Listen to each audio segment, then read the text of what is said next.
Hello mechwarrior Living Legends fans, and welcome to the second episode of my full game commentary. This is of course a continuation on the previous episode, so if you didn't see that one, I recommend that you watch that one first so you know what's going on in this match. The commentary will be different of course, so it doesn't get repetitive. So let's start.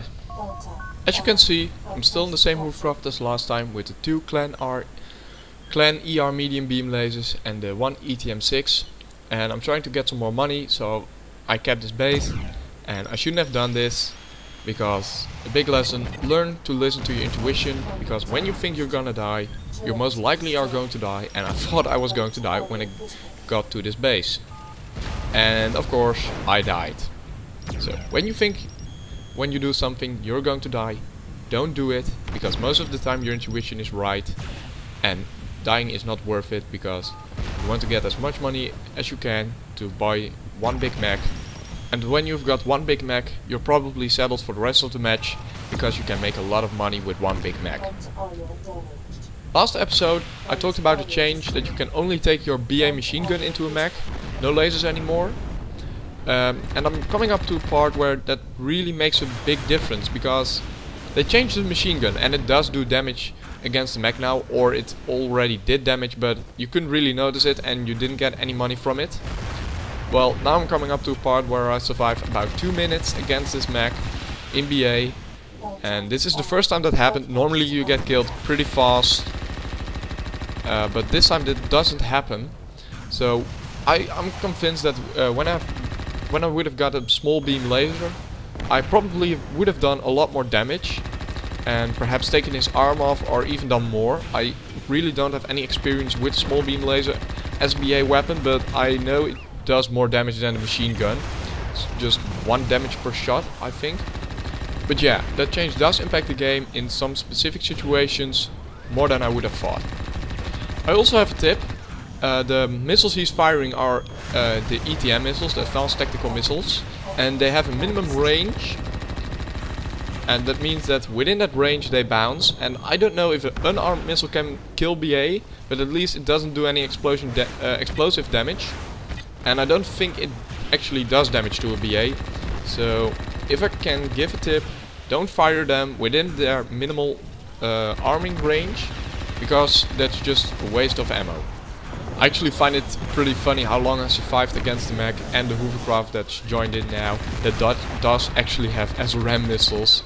So it's I don't know what was going on, that their aim wasn't particularly good, or some lag, or me just having an incredible amount of luck or something. But normally I die within a couple of seconds when I get within 200 meters of a mech, so I think I was just incredibly lucky. But yeah, the plan to get a lot of money kind of failed.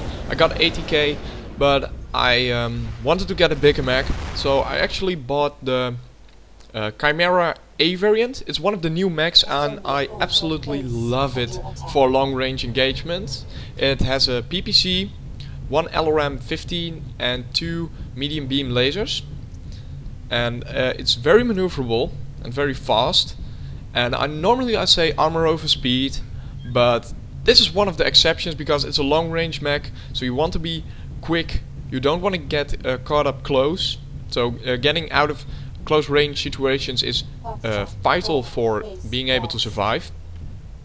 So it's one of the few mechs where I actually say that the maneuverability is more important than the armor, so I'm glad that they made it very fast. I like the weapon loadout, I like the choice between the PPC and the LRM, because if you're up against an missile heavy opponent you can still fire your PPC before getting back to cover and getting locked on by the missiles.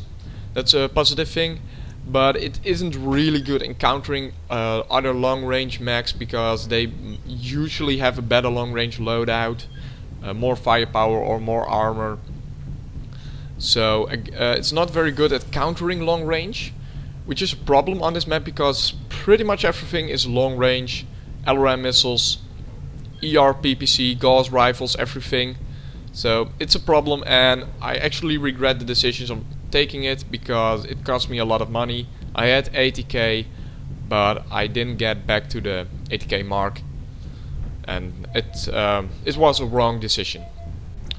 But that things didn't go as planned is most likely due to the fact that I was pretty inexperienced with this mech when I used it.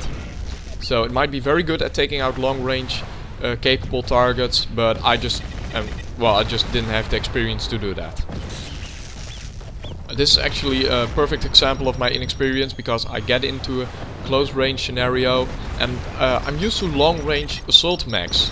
So they don't really have a problem with fighting up close against light targets, because what are they gonna do against 4 clan ER medium beam lasers? They just 2 shots or beams and they're pretty much dead.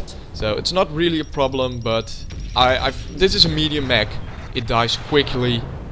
So I shouldn't have brought it up close, and as soon as I killed that Osiris, I actually should have gotten out of there, because the Raven was too close and there were actually more mechs coming in. So I made 2 mistakes. One was getting up close and the second one was actually staying there.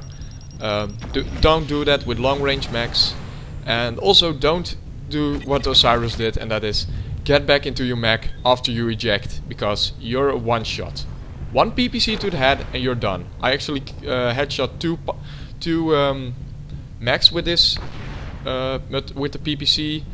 Both pilots ejected and thought, well, my mech is actually in pretty good condition, or I can do something, and I just shot him with a PPC in the head, and that was the end. As we're nearing the end of this video, I would like to ask if you could give me suggestions of games that I can use for gameplay videos, or rate the gameplay videos I upload, so I know which games you find interesting, so I can do gameplay of those just to vary things up, or if a mechwarrior Living Legend commentary takes too long, or something like that.